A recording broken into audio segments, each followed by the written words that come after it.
Yeah. You guys didn't see that. Anyway, I was fixing my camera. Welcome to episode 22 of the Weekly. And of course, with me is Mr. Juan Bagnell. How's it going, man? Going very well. Again, just up to the minute with amazing World Cup soccer action before we went live. Yes. And of course, the final game for the quarterfinals is 2 p.m. Eastern today. Russia versus Croatia. Will we see 11 men against Croatia playing defense? We'll see. It's like I didn't know you could just have 11 goalies. That's really incredible. Yeah, you could definitely have that. But yeah, it's welcome to be fun. But thanks for joining as always. Fat Produce says, "Greetings, Earthlings. What's up, man? How you doing?"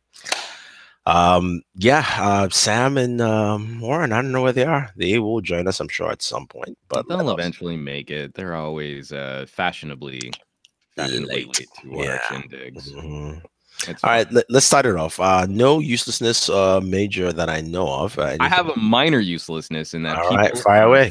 Flipping our undies and twists over me saying nice things about the BlackBerry Key2. Oh, people are really like everybody likes the BlackBerry Key2. I am getting so many because I called it the best phone of 2018 because it is. It's the best communications device of 2018. And I'm having so many people like, it's too expensive. No, it's got terrible specs. No, you're biased. You're a shill. You're lying. And you're like, I can't fix that for you. If what you care about is communicating, then this is the best option of the year.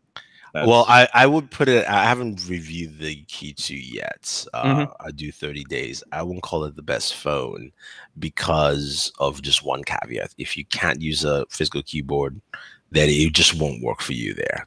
See, that's also even for not liking tic-tac keys typing. Like, I'm not claiming that I'm a faster typer on a Key2, but that it does give off a terrible first impression. If you're not used to a hardware keyboard, it takes days to get up to speed. Yeah. I mean, that's a big problem for BlackBerry. It absolutely is. I mean, all joking aside, the feel of going from software to hardware is a big ask. It's kind of like the opposite of going from an older MacBook keyboard to a newer MacBook keyboard, and you lose that feel. Oh, you're talking about the butterfly keyboards that has been dying? Sorry, yeah, but anyway, you were saying but I mean, like it's almost that kind of muscle memory transition. But the one thing I'll still give the hardware keyboard is way faster, way more consistent, and way more accurately. I can call my wife without having to look at the screen much better and much more consistently and much faster than any voice action that I've ever used. So things like that, even if you're not into typing on the keyboard, still make it a better phone than the whole rest of the smartphone market. All right, cool. Hey, Warren, what's up? What's up, Warren? Hey, how's it going? What the hell is this rant all about? No, I'm getting a lot of undies and twists over saying nice things about BlackBerry. People have decided that it's a loser phone. So if I say anything nice about it, then I'm obviously compromised. I think I should be getting mine next week, actually, to finally review. I'm actually interested to see what they've done recently because their Android offerings, not perfect, but have been pretty interesting, compelling for the market that it goes after, specifically. But I guess they're calling you a shill at this point. Oh yeah, well, and I had two people calling me outright liar. That there's no way that this phone is as good as you're saying it is, and that you have obviously been compromised. I vaguely remember that I think Mr. Mole himself actually reviewed it pretty positively too, didn't he? Everybody likes and if I can even go back even further than that, most BlackBerry phones, even going all the way back to since their new offerings, even going back is before Android to the Passport, have been somewhat prominently positively reviewed in most cases. Yeah, I mean the problem with BlackBerry has had is the phones have had like certain features where, like, I remember, like, I was talking if you guys want to check it out, Danny Wingate had a video on the BlackBerry Key2 event, and he was just asking YouTubers what they thought, and a lot of people were referring back to the old ones. Like Mr. Mobile talked about he talked about some software issues, like, if they fix that, I'm fine, like, I'm good. Yeah. Certain people were like, Jaime was, talked about He wanted just to see the battery increase and certain things with the keyboard. He didn't like the first keyboard as much. So everyone kind of said like, yeah, you know, the first one was really good, but just fix, you know, this or this.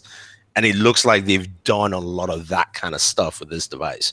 Well, like, You know, there's still definitely room for improvement. I have a 23-minute review. I mean, there are plenty of caveats, and we absolutely have to acknowledge that it's a niche device. But for the people that are looking for this kind of solution, there's literally nothing else like it on the market. So it automatically wins its bracket.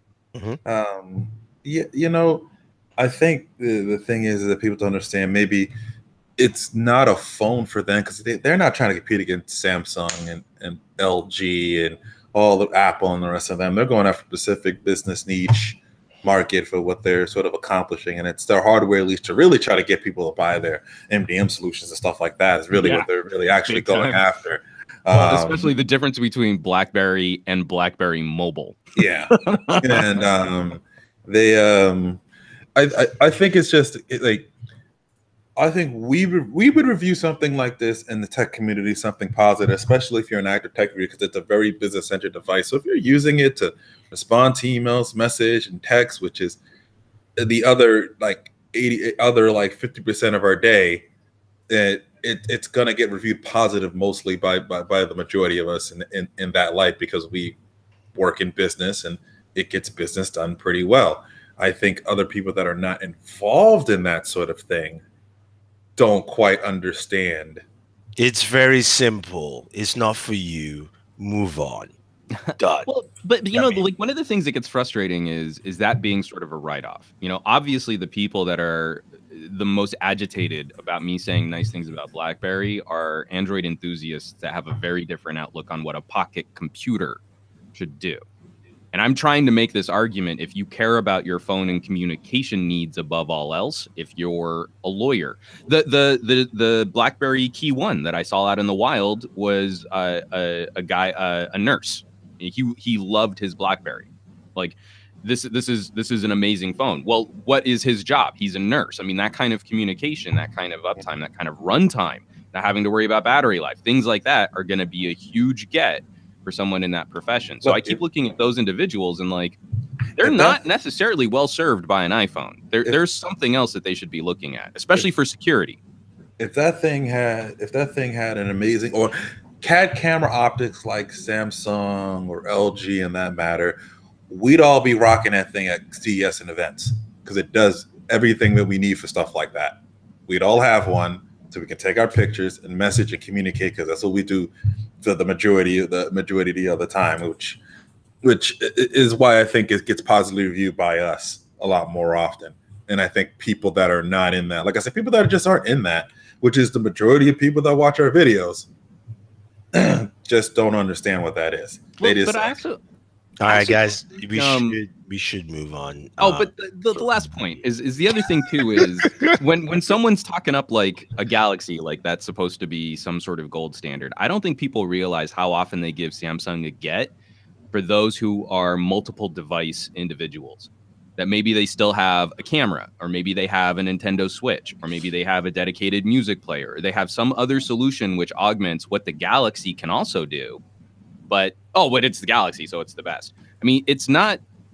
My favorite combo of last year was rocking a Key2 with my SIM card in it for all of my communication on show floors, and then I'd keep my V30 around as the multimedia device. It's the better pocket computer. It's the more complete pocket computer, but it's not a very good phone, and I couldn't trust the battery life on the V30 to do all of my video, do all of my editing, do all of my rendering, and on top of that, also be my phone. So that kind of two-device strategy is actually really common. It's just people, for some reason, don't want to give BlackBerry that consideration, that they would also have another device in addition to their phone, regardless of what that phone was. Because they've been told that BlackBerry's dead. Right. Or you've got really crappy editorials from people. Why won't BlackBerry just die? Well, because they're still making stuff, and we say that we want more competition and more diversity in the market, but we really don't. Hey, what's up, Sam? Welcome. Oh, hey, Sam made it. Huh? He's very stoic. And he just disappeared again. I didn't disappear. I'm still here. I mean, your image went away. Just went away. Speaking of a company though that could be dying, Samsung's Q2 earning guidance shows slow smartphone business. Ooh. Holy shit! Samsung's dead. It's dead to everyone. Samsung. So I would just read the headlines for you. Samsung smashed records for operating profits 7 quarters in a row, but the streak is done. According to the company's guidance, Korean giant just announced its earning guidance for Q2 2018.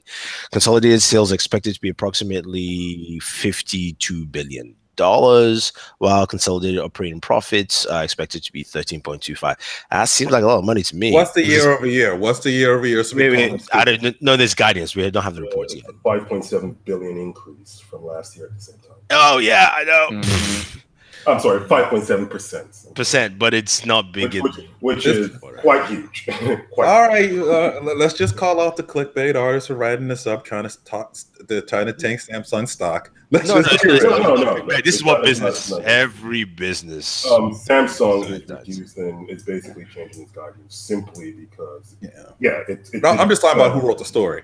No, the people who wrote the story obviously want people to read it, so they put this clickbait. Wait a minute, the byline is Tim Cook. Hold on.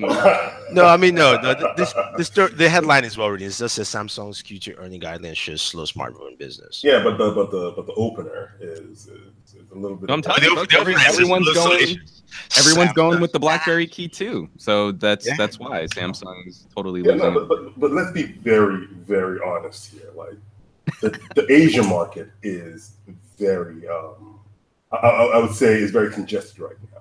There are a lot of people who are vying not for Samsung level success, but they're grabbing everything else. And Samsung is still putting out a 5.7% increase over the last year. So yeah, it's not going to hit the target that everyone was expecting, but this is freaking good for a company that is in heavy competition with companies like Apple internationally. It competes with Apple internationally and smaller companies in its own region that are just trying to eat away at its profits here and there. So it's I don't understand how this could be a bad thing for Samsung. I think it's just, hey, they were telling the shareholders, just don't expect us to hit the same earnings that we did last year. I mean, that we expected this year. Oh, you know how it is. People just want to drive that stock price down a little bit, man, so they can. Everyone's looking for that market correction, definitely. It's just to drive that stock price down. Congratulations, you wrote fun. All right. Speaking of another company that could use a boost, some leaked images came out of the 6.1-inch iPhone, because I don't think anybody knows what kind of naming Apple is going to go with this stuff this year. It looks like the iPhone will come in 4 colors. There's going to be a I don't know, like orangey gold, something gold in the middle, red and stellar blue, ruby red, goldy gold, and goldy gold. Oh, they're matching clogs again. I mean, you know what? Hey, but to me, it's interesting. There's always a red iPhone whenever they do the red events thing that they always do, which is not a surprise. It's just surprising that it might be a launch. And the two far colors kind of make sense, but the blue, it's almost like I feel like that's an iPhone SE in my mind. It's like blue that basically contrasts with the hand of the individual holding it at any specific time. Apple has innovated the color right now. It literally has. So you're saying that this is not blue? This is special blue? No, it's special blue. It's not even been released yet. Have you seen any phone that's been released by Apple that has that color right now? Yeah, I think they did. Remember, they matched the clock. I was just like, should I answer this? Maybe not. I don't even know. And I think the fact that people are going, oh, it's going to be a 6.5-inch or 6.1-inch phone, and it's going to have 4 colors. I'm like, why is 4 colors a big deal with Apple? They've done phones with colors before. So why is this even newsworthy? Well, it's whether or not they can do colors better than the 5C. That'll be the determining factor. But then also it's like how everything old is new again. What new clogs are coming out? Because Crocs, whatever them damn things are called. Because clearly that's why this exists. There will be matching Crocs. I'm telling you. Okay, so But don't you guys feel like, Sold right across whenever from the Apple store. whenever there are big rumors or big noise about a phone coming out in different colors, like we've reached the peak of that smartphone. That's not innovation. That's barely fashion. You're still gonna have to put a case on it. So what does it matter if it's a pretty blue or a pretty orange color? It has to be unique color.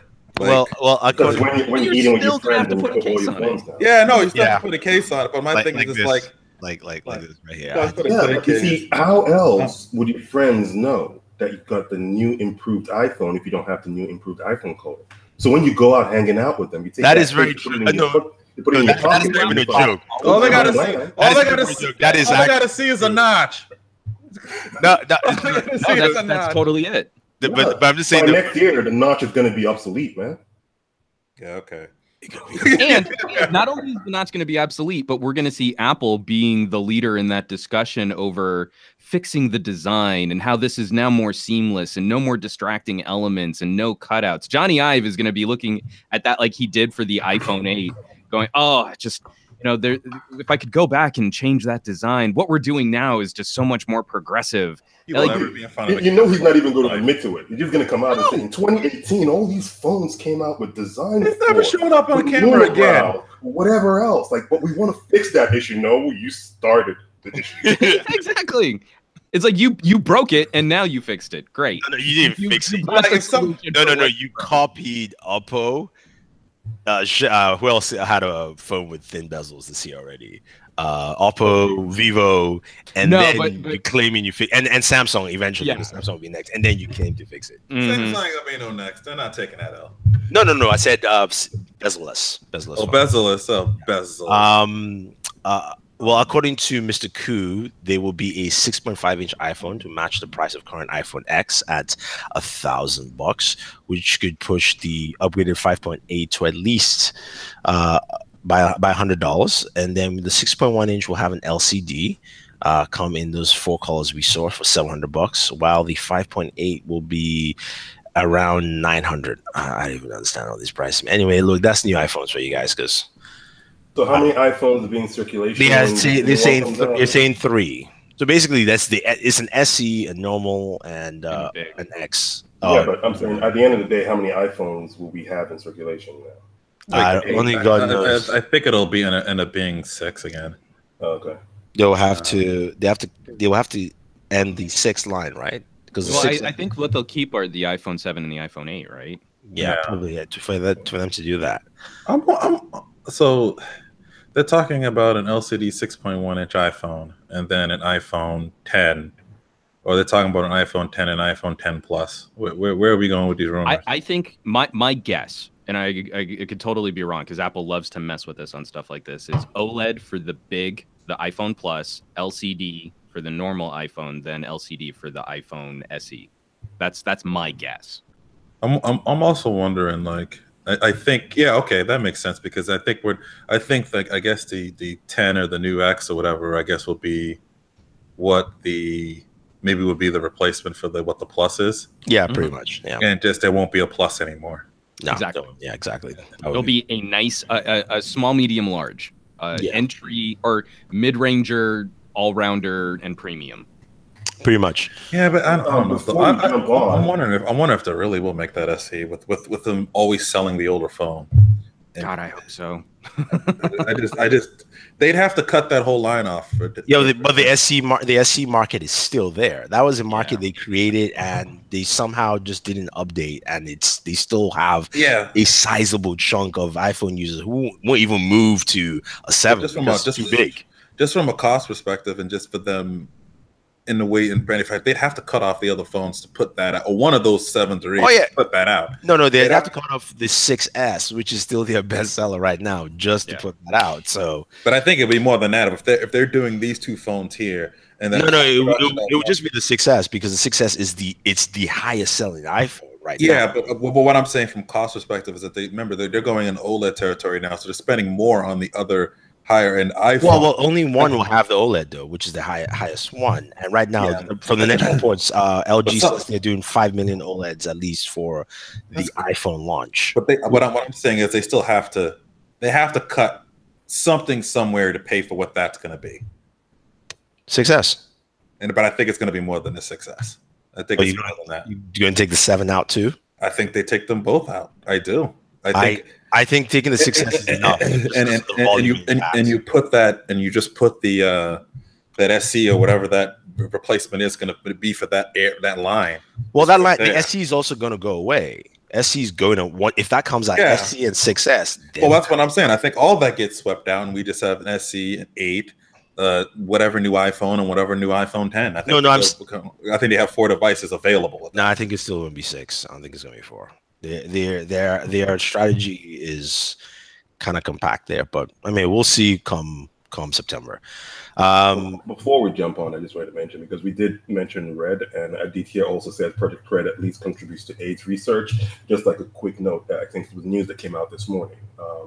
HIV-1, which is like the most widespread version of HIV, actually is having a test right now for candidates that actually has been shown to have an immunoreaction. So basically, this is like the biggest news in AIDS research right now. So yes, as much as we're dogging like devices and we're talking about how these devices aren't really innovative or innovative, they do sometimes do a lot of good.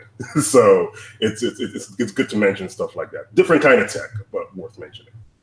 Good stuff, man. Sorry, I wasn't sure where you were going with that. I didn't really. Did you? You're just changing this. Is this a no? I'm saying while we're talking about it, we mentioned Project Red. And also in the chat, Aditya also mentioned, Project Red at least contributes to AIDS research. So gotcha. As much as we can be a little cynical, I get where you're going. We normally can be very cynical. I'm just saying sometimes these things make huge impacts. So damn it, Sam, you confused the chat and everyone. We're all up now. Good stuff. All right, moving on. Next topic. Foldable devices. That's the way it is. LG's patented for foldable phones in the works. It's got a unique double hinge. So we'll see. I mean, it looks like it's that time of the year, man. Like, foldable phones are going to be here. We've got LG with that. We've got rumors of the next topic is the Galaxy X having a curved 3,000 milliamp battery. At least it's got 3,000. So what do you guys think? LG's patent, Galaxy X, I think it's 2019 is going to be the year of the curved phones, man. We'll just be seeing all foldable, curved, everything of 2019, man. I mean, although the rumor is that the Galaxy X might come out, be announced at CES, I say they're still going to do something in October. Yeah, I think they are. There has to be a reason why they've pushed up the announcement for the Notes that far up. So maybe they're coming out with it around Christmas. That's the only thing. Yeah, because it'll be a limited run. It'll be like how they did the Galaxy Note Edge, right? Which is you think of the round, the Galaxy round, or whatever. No, but even the round. Yeah, the round was that, but the Edge also had a limited amount. Sorry, but you're right. The round was the one that came late in the year. Any thoughts, Juan? G Flex 3. Notice this the words G Flex 3. Oh, laughing. I just found my crazy solar red G Flex 2. Just looking at it, thinking like, oh, all the things this could have been, but LG getting literally burned by the Qualcomm 810 in this phone. I'm still not sold on foldable devices. I have serious concerns over durability and battery life, radically increasing screen size without actually compensating with bigger batteries. Android is still in a pretty infantile state for understanding what's going on with different displays or changing the displays or aspect ratios. I really hope that these companies have worked out some of those issues that we've seen with devices like the Axon M, going all the way back to the Kyocera Echo. It's a punchline for a reason in trying to push beyond what Android is actually capable of. And I'm still not convinced that Android is going to do this stuff any better.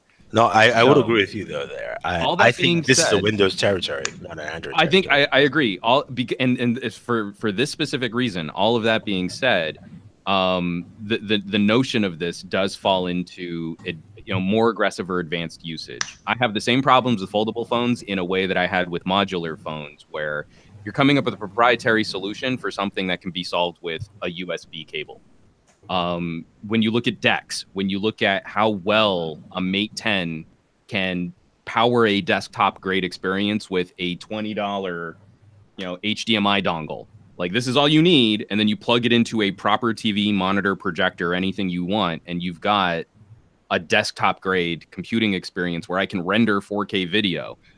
That's a good solution already. So this is one of those things, like, if modular phones had arrived 5 years before they did, or if foldable phones had arrived 5 years before they did, and we didn't have this other ecosystem of products that we could use to flesh out the phone experience, I'd probably be a bit more bullish on a foldable phone.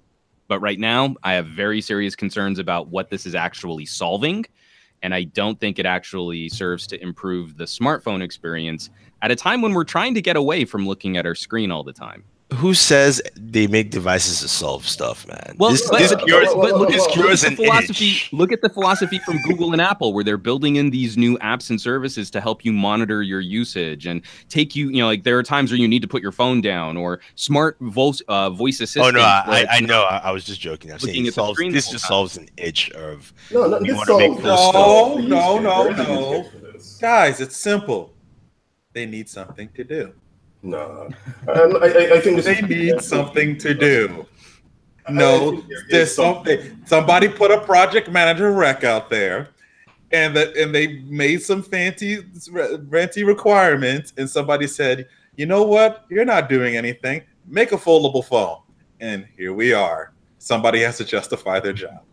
Foldable phones, I don't think at the end of the day is going to be the thing that really defines the foldable screen market. I think what's going to define... Why are we folding our screens? What's going to define the foldable screen market is actually, at the end of the day, going to be wearables. This is what we want for wearables. When you talk about wearable tech that has screens on them, this is exactly the kind of technology, the kind of innovation we want. Something that you can place on your body, something that conforms to, whatever part of your body you're going to be wearing this on. A shirt, when you go and jogging, instead of wearing a jersey and then slapping that huge iPhone on your arm, you have a shirt that actually has a screen that monitors your vitals while you're jogging. This is what we want. It's coming in a form factor that we really don't need, which is like the phone, as phones. We don't need that right now, but eventually I think it's going to lead to better wearables. And yes, I don't think this is going to sell. I think it's definitely going to be very limited release, but whoever comes out with this foldable phones, but I would say 5-10 years from now, we're all going to be living in a world where we can actually, throw on a shirt and basically say, oh, you know what? I need to change something on this shirt. I need to increase the cooling factor on the shirt, turn on the screen, and then boop, boop, boop, we're good. It should be pretty awesome. But I'm just saying there are use cases for this. We're not there yet, but this is like the baby steps towards something like that. No, Lou Rod, we're not blaming Westworld. Westworld just reminded us of the PDA itch. Yeah. I mean, again, to me, it's not even the devices that is the concern. It's software, because our traditional software for everything from PC down to phones have a very static. Our software is not pliable. They don't, it's not that kind of thing where, how Google talked about how Android can be everywhere, and you have Android on TV and it sucks. It absolutely is treacherous. It doesn't even blend with what a TV is supposed to be like. And our software is not adaptable. To me, once we have adaptable software, then it doesn't matter what form factor your device is, right? You can have it as a foldable, you can have it as a patch in your shirt. All those things will apply well, but they're taking the approach of hardware first, and then hopefully software would match at some point to get us to where we're going to. But it looks like this race will continue as Samsung is partnering with ARM on a 7-nanometer processor, which is quoted to have more desktop-like capabilities. So this might be Samsung's response to the rumored Qualcomm's Snapdragon 1000, which is their next major desktop line processor, or it could be going into some of these foldable devices. What do you guys think? ARM going to that desktop space? Well, again, from everything else that we've been saying, the winner is going to be trying to find ways to blur the line in following services to individuals. if that means having more of a Windows grade experience on mobile processors, or if that means moving over into a personal area network with augmented reality and smart clothing, no one knows what that future is going to look like. And we're all throwing some experiments out there. But I think the market has been ready for the last couple years to really shake up the desktop, laptop, tablet, smartphone, wearables ecosystem that we've had. We've been in a holding pattern for a while. Like, phones really haven't done much over the last 2 years to shake up the way that we interact with our data and services. So there's a lot of pent up pressure. There's a lot of buildup leading to this. I think we're all ready for something new. Warren? I kind of agree with what kind of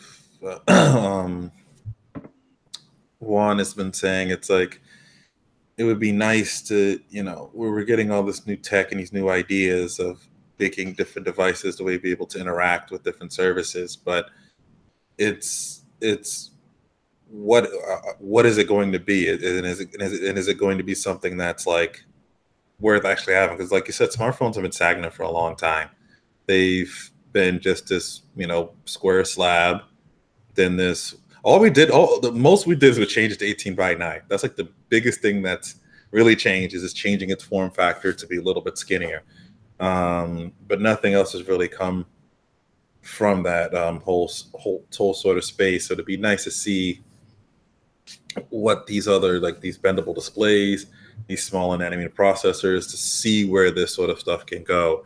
But I also, I don't think they're necessarily done on the form factor with smartphones either. There's other things that can be added to it. We're getting motorized popped up cameras and things, sort of moving parts on things. That'd be pretty interesting to see how much this bezel-less level goes. Do we get to the world of where it has no bezel and it's just a screen you kind of pick up and you just kind of, and it's like translucent or something like that, like something out of sci-fi or something like that.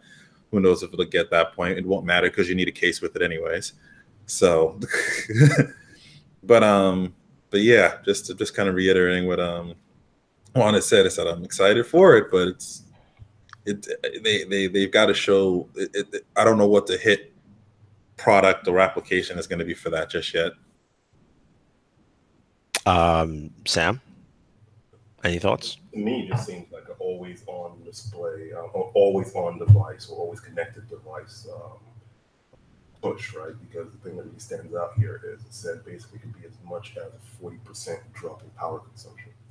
That's huge. So if you can say, hey, it's in your mobile device and it gives you, an additional 40% of battery without you having to change the form factor of your phone, that's already huge. You increase your battery capacity with this kind of chip in it, and you might be looking at battery devices that can actually last you all day. You talk about but Sam, how often have we seen? I mean, even look at like the Google Pixel. Now that we've got more power efficient chipsets, going from a Qualcomm 810 to a Qualcomm 820 when we had the first Pixel come out, meant we could drop from a 3,000 milliamp hour battery to a 2,700 milliamp hour battery. Exactly. We're going to try to push more things, all because we want to put more things in the phone, but we'll take away the headphone jacks just because, aesthetics wise and bravery. But no, it's one of those things, right? They are going to make 40% battery improvement. We can put in a 40% smaller battery. Woo! Charge you the same. But you see, but the push really is, like, I think last year the real push was for these always connected PCs, and for these always connected PCs, you're going to need more power, right? You're going to need more power for these for your 5G chips in there. That's really going to take these things over the edge. So having devices like this and the roadmap of getting this down to a 5 nanometer and a 3 nanometer eventually, this is going to lend more to these always connected PCs and better usage from your computer in the pocket, really. So I'm hoping they don't make the same decisions they've made over the last few years, and we do get to benefit. The actual benefits that aren't just like, oh, look, I can play a game on this stuff, or oh, wow, look, the smoothness of scrolling through this is just butter. But we can actually say, hey, I can actually use this device to do my computing for a full day, and still be able to use it to do all my entertainment and actual communication that I need to do. It's pretty. I'm hopeful. All right. All right. All right. All right. All right. Um, All right. moving on to another Samsung stuff. I'm sorry, man. Before we jump on, tech file RecTech is like 20% less explosive force. Safer on an airplane. Looks like there's a Samsung patent for 3D face recognition. Said the Galaxy S10 might benefit from this. Possibly, Samsung will probably throw it in there, but I think they will highlight the fingerprint sensor on the screen more than anything else. But in Samsung, they usually have multiple modes for security and all that fun stuff. I'm sure no one is too crazy excited about this. And I'm just pissed off at Samsung. It used to be the Note. The Note used to be the line where you throw these things into. All of a sudden, it's now the S line. It's not ready. What? It's not as ready as they want. I mean, it's on other phones, but it's just not for Samsung's kind of mass assumption. They don't want people to touch one specific area on the phone. It just makes sense for them. You gotta wait. I guess. Yeah. So just calm down, Sam. I'm just saying, I don't want to have to wait till next year's Note, man. Give it to me on the Note this year, man. Yeah. Speaking of what could change maybe next year, Google's saying that Duplex, their AI assistants that can answer phone calls and sound like a human being, may possibly replace call centers, kicking people out of jobs yet again, even in developing countries. Service jobs are getting wrecked in this coming AI storm. How can I help you? I mean, it's funny though, because I thought about this and I was like, yeah, this is crazy. Like, this is going to take away jobs from people in call service centers around the US, around the world, places like India where there are a lot. Then again, the other side of me was like, man, sex workers too on phone sex lines will also lose jobs. Is that still a thing? I thought no, it just become like cam girls or something. This numbers are still there. I'm just saying people lose jobs. It's the economy is going to hit everywhere. I feel like the tech know if there's probably a bigger job loss than the sex call industry. I appreciate that you're worried about everybody. That you're not letting anyone. I'll just be happy that I'll have a clear communication between somebody on customer service for the first time and forever. Ooh. Wow. No, I'm serious, because I have a bunch of problems with Google Voice and hitting a call center, because it's like there are 4 layers of like the call center. It's not just a straight one-to-one phone call connection. No. These are all like digital lines. So by the time it goes to the Google server, then gets translated into an actual phone call to my phone, there's like a full second delay, and I can barely hear them and they can barely hear me. So if Google Duplex just makes it one seamless like Wi-Fi call from my point all through data to a Google server running Duplex, I will be able to hear them more clearly. It'd be funny if you're going like, can I speak to your manager? Hold on one second. I am the manager. Right, yeah, I'm the manager. And then you go like, wait, where are you located? Moonbase Alpha. You're like, okay, it's cheaper up there. Exactly. Yeah, I mean, like, dark side of the moon, it's very cool to keep the servers nice and cool over there. So hey, well, it's just interesting though. It's funny because we've talked about this in the past and how like Sam has talked about how they maybe should be a base wage eventually, like how Elon Musk has mentioned that, because again, what is it, a living wage? The living wage, yeah. Because you're gonna have service jobs that you think we're like, hey, you're always gonna need a human being, and then Google does that demo at I/O, and you're like, is that I felt like it was almost like me watching something from E3. Is that really gameplay or not? I'm not sure. Yeah. Like, that's how I felt. Is it curated or is it not? I was like, I don't. It felt like gameplay, but maybe gameplay cut in exactly. And now, to be fair, what we saw there was absolutely the 2 most successful calls out of probably hundreds or thousands that they had put out there. Yeah, but although we they also saw 2 really successful experiments using that voice protocol. Yeah, they did have a few reporters and bloggers check it out. So I'm sure, of course, it was through their own, very selected setup. But it's definitely going to grow. Whether it's Duplex, whether it's Watson doing its own thing down the line and stuff like that, we're going to have this, and it's going to be a very interesting world where um it reminded me of something on Amazon. This is like a sci-fi show they have, and there was one episode where the world ended through war, but the machine kept on just producing goods, and it couldn't stop, so it was depleting the planet. And finally they hijacked one of the machines and they got customer service, and the machine said it would send someone to them so that they can have customer service. And it just reminds me of that, in the sense that you're not going to have that human contact anymore at some point, whether it's 15, 20 years down the line, where that you're talking to somebody who is Duplex. It's not even then. In the amount of time is so when this becomes sort of a standard thing, we'll also be able to put our Google Assistant in touch too.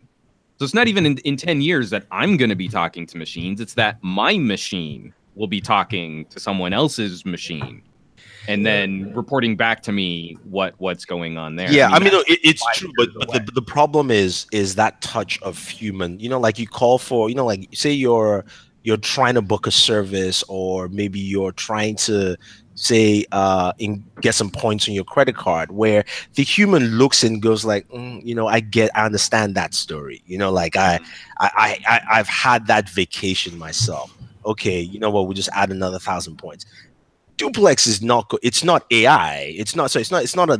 It doesn't have emotional consciousness. Yeah, but what you're talking about there is the limited case. So self-driving vehicles are gonna wreck the driving industry, but there's still gonna be a niche for human-operated, human-piloted vehicles. It's just the vast majority are gonna be dumped at call centers. We're gonna switch over to a bank of servers, but 1 out of every 30 current call center employees is still going to have a job for those escalated situations where you do need to have. But the thing is that it's going to be a lot of those escalated, because the world we live in now is like, I'm late on my bill.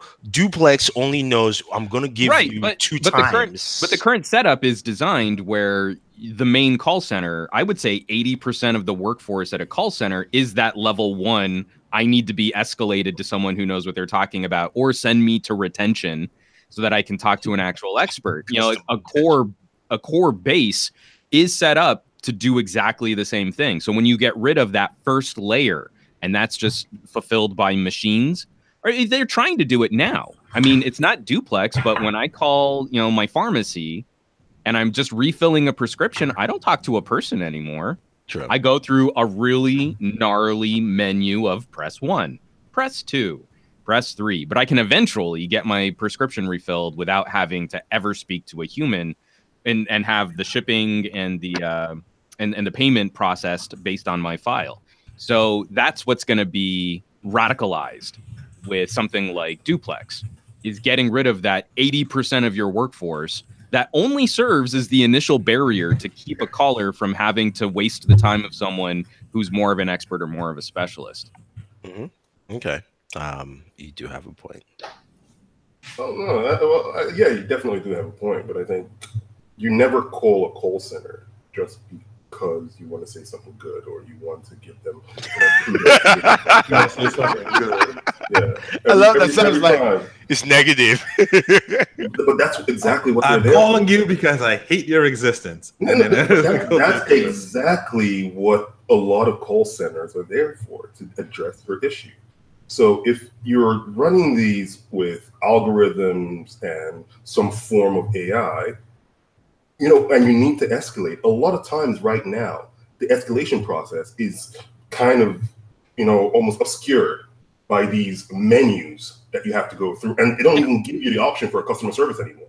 They give you every single option except for customer service. And you have to know that you have to say, if you're doing an automated a voice service, you have to say customer service several times before they escalate you, or you have to keep hitting 0 like an asshole until it says, I don't understand what you're saying. I'm basically going to forward the call to a service representative. Oh, you gotta fight that. You gotta fight them motherfuckers. Yeah, you gotta fight them. In a world like that. But to give businesses some credit, I mean, you guys have all in your circles of family and friends. Like, how many problems are solved by, did you turn it off and on again? Did you try unplugging it and plugging it back in again? I mean, there's a reason why when you call Spectrum or Time Warner, as much as I hate doing business with them, that the automated process walks you through rebooting your router before you ever talk to a human. You know, there's a reason why so much of your initial tech support and so much of your initial communication with a call center is at the lowest common denominator. It's because those problems are often fixed at the lowest common denominator. Mm-hmm. That is true. That's a very valid Indeed. Yeah, and I think on that note, we can wow. Yeah, speaking of which, I just got a series of alerts from my pharmacy that my prescription's ready to pick up. There you go. That used to be a phone call. That used to be a phone call from a person, and now it's not. Actually, I guess in 5 years from now, Google Assistant will tell you via notification or via voice prompt that your prescription is en route via drone. Yeah. Super Drone. Yeah. And then when it's in Hawaii, it would say, "Oh, there's a drone strike incoming." Like, oh, okay. Wow. The drone strike incoming. Wow. Let's just skip. Just watch that Amazon. That's Amazon Tech. It's like, oh shit, I flipped the wrong button. It was supposed to say there was a delivery incoming, not a drone strike. I did want to front. Oh, where is it? The live tech, the live chat. Hold on. From Aditya Anil. Press 1 for English, 2 for Spanish, 3 for French, 4 for binary. Aditya has all the jokes right now. Right, he's killing it, man. And then also, guys, I dropped a Steam key for a random shooter game in the live chat. I don't know if anyone picked it up, but it's in there if you go through my chat. Yeah, it's up there. First person to copy paste and use it, That's all you got to do. It's not an expensive game, but I thought it was fun. So you guys should check it out. I'm giving you guys about 5 minutes because it's already in my Steam locker. I'm ready to Did anyone do the Steam sales this year? Because I've been asking everyone if they have. Summer sales. So I stayed away. I backed off because That's surprising, man. I backed off because I've been doing the Humble Bundle monthly. So I've been rocking extra games that I'm not going to play that way. What's Humble Bundle? I don't do a whole lot of Steam stuff, so you. Humble Bundle is it started out as just this, like, you would buy a pack of games, pay whatever you wanted, and then a certain portion of your payment would go to a charity that you could pick. Then they've also started doing a monthly subscription box where it's guaranteed every month is at least, I think, something like $150 worth of games. You pay like $12. And then depending on what tier, you get a certain number of games and titles just as Steam keys in your, I mean, like last month was Destiny. So you got Destiny 2 and one of the expansions, and you paid like 12 or 15 bucks for the whole box. And there were other games in there too. There was a strategy game, there was a space shooter, there's a whole bunch of other stuff too. So it's a pretty cool service. You're not ever on the bleeding edge of a brand new game release, but this has been catching me up fast on my like getting back into gaming for Newegg. So it's been a good fit for me. Okay. This just came in. Galaxy S10 tipped to have a side-mounted fingerprint reader and super wide-angle lens. All right. Super. I mean, considering not wide angle. Super. Well, because again, Samsung was calling their normal field of view a wide-angle shooter. So it's just be normal. It would be an LG wide-angle lens then. Maybe, and probably not even as wide. Ouch. So the reporting here is going to be a trio of phones, and the cheaper one will have a fingerprint sensor on the side. Why not just on the back if it's going to be a cheaper one? A trio of Galaxy S10 phones? I mean, yeah. It's going to be a 6.44, 6.2, and an affordable 5.8 inch. Really? Yeah, instead of doing that, I really wish Samsung would revisit some of their research that they were doing into larger sensor sizes. They were working on a sensor the size of the Lumia 1020. Oh, I yeah, want to see that because Samsung sensors are awesome, but they haven't done anything exciting since since their line of cameras, since the NX series of cameras. That was the last super exciting degree angle for the LG wide angle lens? I think it's now 105. It's narrowed considerably from the very first. The Samsung is rumored to have a 123 wide angle view. Again, that could be cool. I'm just saying. You know, you were saying that Samsung may. I say it's getting rumor, by the way. Yeah, but the reason why we went down to a 105, which is still pretty wide, is concerns over things like barrel distortion, fringing, poor optics in the corners. You have a lot of space that you need to cover up with the lens to make wide angle work well, and I think LG has found a happy balance of warping the scene for a mega fisheye field of view that still manages to be somewhat rectilinear. So if Samsung can pull it off better, awesome. But I'd be very surprised if they've got a solution which actually outperforms. Am I reading this 20-degree field of view from last? I guess it's LG. Is a trio lens setup, a 123-degree wide-angle view, 16 megapixel resolution with an f-stop of 1.9, a 12 megapixel dual aperture main camera, and a 13 f 2.4 telephoto. So, tres lenses. So basically what they would be doing is trying to make the ultimate zoom focal range lens. That could be cool. I would really be curious to see how it's implemented, because I think the zoom is the weakest part of that equation. When you zoom in, I don't see where image quality is really that much better than just cropping from a main sensor. And I'd rather have a much higher quality main sensor that then when you crop in on it, you still maintain a higher degree of image fidelity. That would be a bigger get. And then having a wide angle that can, kind of give you a bolder field of view when you need it. That to me would be a bigger improvement than going with 3 small phone sensors. Yeah. And I don't know if you guys saw this. I think the last 2 weeks, there was talk of Apple maybe ditching Intel for its Wi-Fi, Bluetooth, and LTE chipsets. I don't know who they're going with, but it looks like they're going to ditch Intel by 2020, because that's when the contract ends, especially for 5G, which it looks like Apple is going to be late yet again on 5G, or at least they will come in and say they brought 5G in 2020 or whatever. Well, I mean, it wasn't ready. They don't need it. Yeah. They'll jump on a new technology when everyone else has solved all of the problems for them first. Very true. Sense. It's good business. I don't know if you're into business. If you're into business, I mean, you would understand this, but speaking of another company who missed the mark, I'm just gonna skip that. LG. I'm just reading news items for you guys now. LG's Q2 of 2018 misses estimates, but is still profitable. It still sounds like LG's doing better, though. I mean, the World Cup was beneficial for LG. They threw a lot of ads on that. I mean, if without the World Cup, I don't think they would have thrown ads. I have a feeling they would have done the same. I didn't really see the LG ads. I was watching Telemundo. It was all Sprint ads for me. On Fox, it was on Fox. Fox had a ton. Yeah, and they actually had Fox anchors talking about brought to you by the new LG G7. Thank you. Yeah. They had it there. Yeah, so they were a major sponsor for the English side of it. Such a horrid name. But their profits rose 16.1% same period from last year, with revenue rose 3.2 from last year. So they seem to be getting ahead. No. Phone division itself. I'll give LG. They seem to be getting ahead of the conversation on events, because they were also a major sponsor for the Olympics.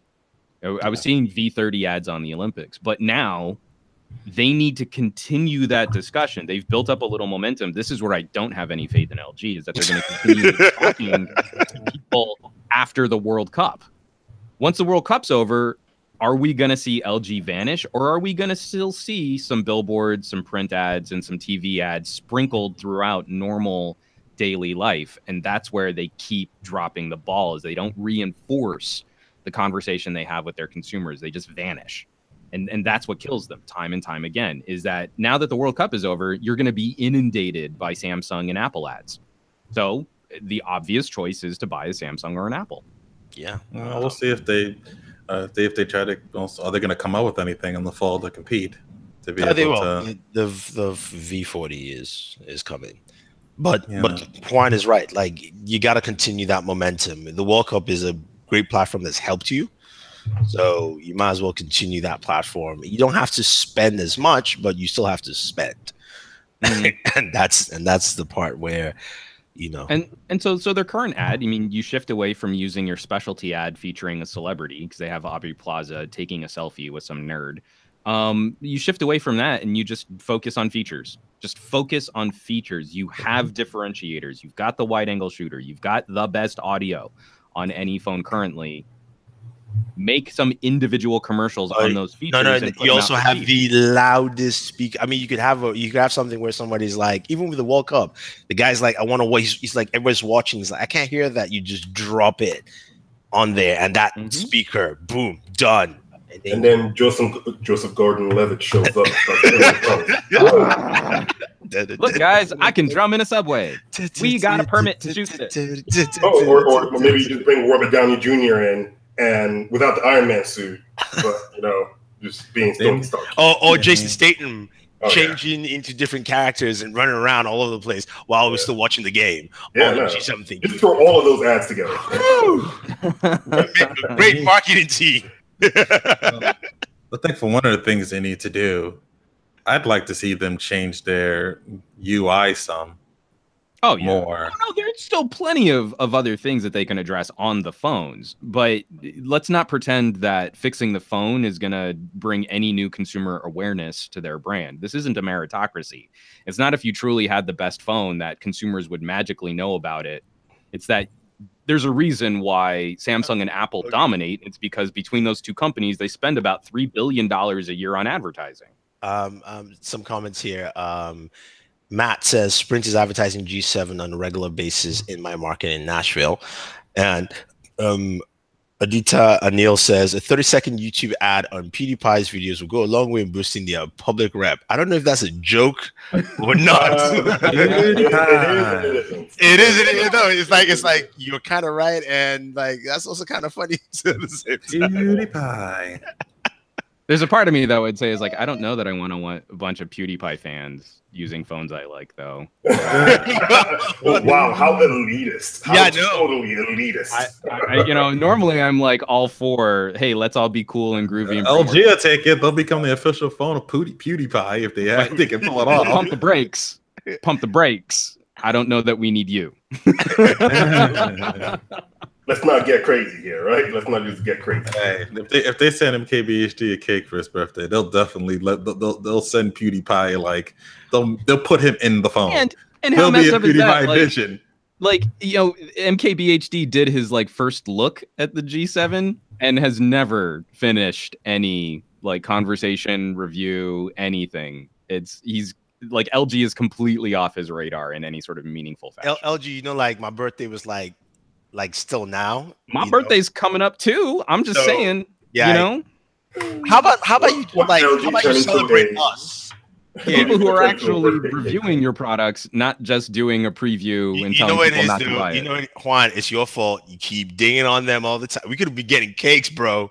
Cakes. This is all Juan's fault.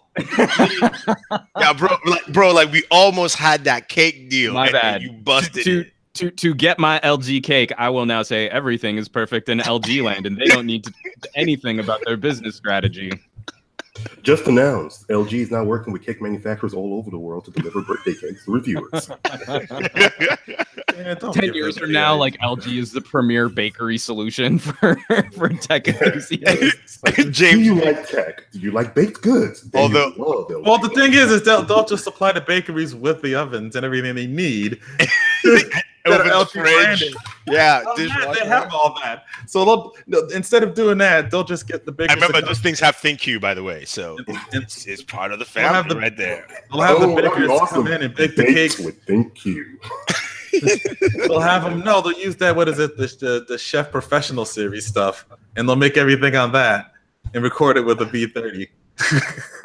James W says, and Juan promoted the hell out of the V30. Almost made me buy it till I heard of the V35. Mm-hmm. Man, you almost. So, did you get the V35, James? Or are you still at that almost mark? Let us know. I Yeah. mean, I'm still on a V30. I didn't even get a V35. Yeah, I don't think anyone has in general. It's only on AT&T too, so yeah, that's where it's at. But yeah, LG cakes. There's Thanksgiving. There's back to school. V35 is also Project Fi. Yeah, Project Fi. Yeah. Don't interrupt me. LG, there's cakes for back to school. Some of us have kids. Also, they need cake for Halloween, Juan's birthday, Warren's birthday. What else do we need a cake for? Christmas, Thanksgiving, Christmas cake. We love you. I just sold out right there. Hey guys, I got to take off, so I'll talk to you guys the next one. All right, take it easy. All right, cool guys. Anything else? Any news item before we wrap up the show? I think that covers this, man. This was actually kind of a quiet week. Yeah, it was. It's a bit quiet. A few things here and there. Quick one. What's going on with Movie Pass? Because I'm hearing like they've been they're making some changes. Lou, I know you use Movie Pass. If you know what's going on, let me know. I know AMC released their own Movie Pass setup for AMC members. And Movie Pass is now they're trying to raise funds. They're also doing this escalated pricing, like the more you use, the more you pay type thing. Pricing, yeah. Which I'm like, so basically, it goes from $2 to $6 at peak times. At peak, I was thinking about getting it, and I was like, it's still worth it. I think it's still worth it if you see a lot of movies. But I looked at it and I don't know if I watched that many movies or if I pay for that many movies. Yeah, that's the thing. You have a good thing and you mess it up. This one, it sounds like fun. A Thanos subreddit is calling it's basically doing its finger snap. It's going to ban half of the members randomly. That's awesome. That's awesome. Yeah, they're going to do it. They're going to ban. I almost want to join the subreddit, but maybe it's already happened. So, awesome. Well, what's hilarious is that they wanted to do this culling. They actually had to work with the Reddit. What do you call them? Not moderators, but above moderators. The people. Administrators. Admins, thank you. Yeah. They actually had to work with the admins. It got so much noise that they went from something like 50,000 subscribers to like 200,000 subscribers. So even if they do this culling, they're still going to be way ahead of what their original culling was going to be, which is hilarious. But people on that subreddit were actually like, "Wait a minute, no, this defeats the whole point of what we were going to do." Yeah, but if you think about it, they just put out one of the greatest like counterintuitive ads out there. Like we're literally going to ban a bunch of people, and people are like, yeah, I want to get banned. I really want to get banned. I want to join right now so I can get banned. It's pretty awesome. I think actually I might actually join. All right, cool. Anyway, guys, I guess we've come to the end of the show. Thank you everyone for all the comments. And Neil, thanks for all the jokes. We've come to that part of the show where we talk about what's on the channel and what we can expect next week. So, Juan, what do you have on the channel? So this last week, the big get for me was wrapping up that BlackBerry Key2 review. It's a long review. There was a lot to talk about there. It's a 23-minute video, which a lot of people have been just saying, oh, it's clickbait. Yeah. So I spoke for 23 minutes with a clickbait title, apparently, is the only thing you should take away from that. Okay, good stuff, man. Yeah, it's great. But I will be wrapping up I would have wrapped up the BlackBerry Key2 camera review sooner, but it was 117 degrees in the valley yesterday, and I didn't really feel like going out to finish I'm sorry, 100 and what? 117 degrees yesterday. It's still pretty hot. I'm hoping that's dry heat. I am really hoping. It doesn't matter if it's dry. But at 117 degrees, you're it's 117 degrees. 117 degrees is that anyway. But I'm just saying, I'm just hoping it was dry heat. Yeah. Because the humidity on that would just be unbearable. Oh no. The heat index on that would be through the roof. But the killer was all day yesterday we had rolling brownouts. So even if I had been able to finish shooting for the review, I wouldn't have been able to edit because stuff was just getting shut off on the hour. Even in the middle of last night, we were walking around like, well, I've got a lantern, I've got flashlights, I've got backup batteries, everything's charged up, but we got hit pretty hard. So next week, I will have the BlackBerry Key2 review out. I'm also reviewing a product called the Raven, which is an LTE connected dash cam for your car, which could be a lot of fun to use. I just installed it yesterday. Hopefully the adhesive for the dash cam stays because it's so hot that it doesn't fall off.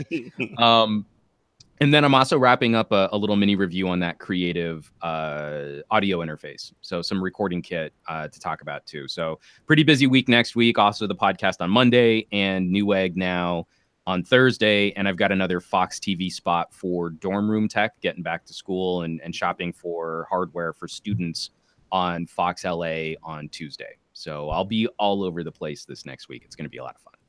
Cool.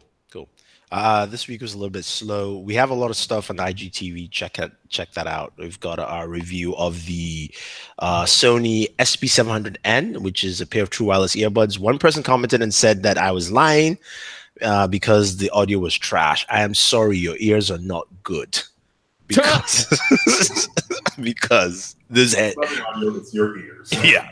Just say, I just had to throw it out there. I'm sorry. But we have a few other reviews up there. And we posted here on YouTube, we posted our 3 months review of the P20 Pro with Daniel with his trip to Europe. So you get to see what he shot with the P20 Pro in Milan, Frankfurt, and Paris on that trip, and also what he thinks about the device after like 3 months. So that's pretty much the only video we dropped last week. Next week we will have a review of the TCL 6 Series TV. This is the successor to the very successful line, the 5 Series last year.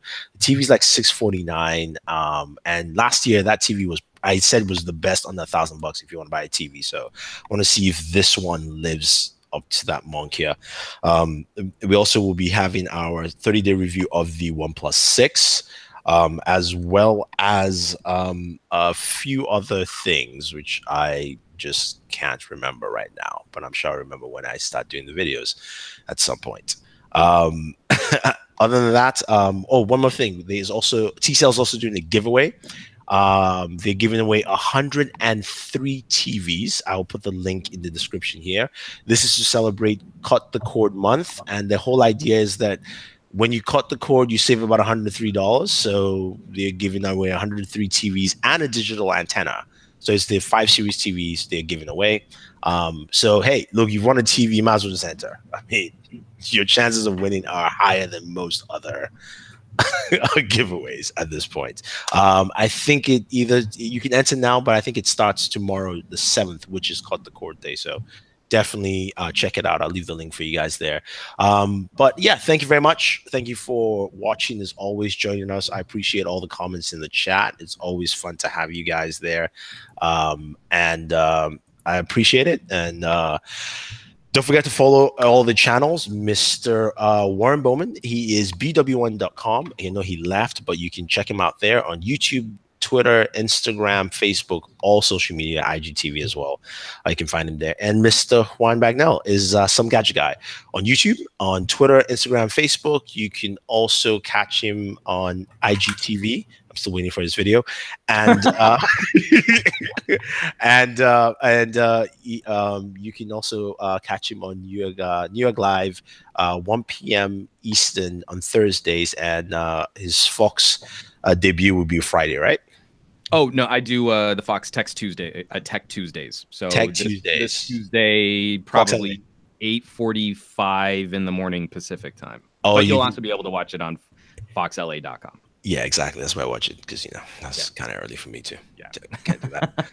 And of course, us, you can follow Sam. It is @BlackIron_man on Twitter, and me, it's Booredatwork. All social channels. Thank you very much, and enjoy the weekend. Looks like the weather is much better today, and hopefully, have a good weekend and stay safe. Bam.